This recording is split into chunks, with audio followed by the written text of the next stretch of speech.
તો નવસારીમાં ટોલટેક્સ વધારાને લઈને કોંગ્રેસ મેદાનમાં ઉતરી છે, જ્યાં બોરિયાચ સહિત અનેક ટોલટેક્સના ભાવમાં વધારો કરવામાં આવ્યો છે। ત્યારે ભાવ વધારા તેમજ અધૂરા સર્વિસ રોડ મામલે વિરોધ પ્રદર્શન કરવામાં આવ્યું, જ્યાં ચીખલી ખાતે કોંગ્રેસ દ્વારા વિરોધ પ્રદર્શન કરવામાં આવ્યું છે। ત્યારે વાંસદાના કોંગ્રેસના ધારાસભ્ય અનંત પટેલ પણ આ વિરોધ પ્રદર્શનમાં જોડાયા હતા, જ્યાં ચીખલી મામલતદારને આવેદનપત્ર આપી રજૂઆત કરવામાં આવી છે। ત્યારે નેશનલ હાઈવે બ્લોક કરવાની પણ ચીમકી ઉચ્ચારવામાં આવી।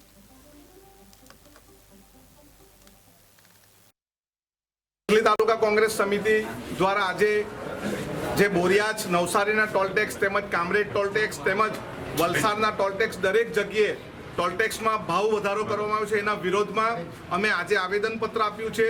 અને એની સાથે ભારતના બંધારણ મુજબ આર્ટિકલ 19 મુજબ અમને જે ભારતમાં મુક્તપણે હરવા ફરવાનો અધિકાર મળે છે, એ અધિકાર આ ટોલટેક્સના કારણે અમારો અધિકાર છીનવાઈ જાય છે। એ અધિકાર અમને પુનઃ બહાલ કરવામાં આવે। ટોલટેક્સના જે પણ એજન્સી છે એમણે દરેક જગ્યાએ અમને સર્વિસ રોડ આપવો જોઈએ। ત્યાંની બાજુ રોડની બાજુની ગટરો ઉભરાતી હોય એ ગટરોના પાણીનું નિકાલ કરવું જોઈએ, રસ્તામાં આવતા ખાડાનો નિકાલ કરવો જોઈએ। એ કોઈ પણ કામગીરી આજ સુધી પૂરી નથી કરી।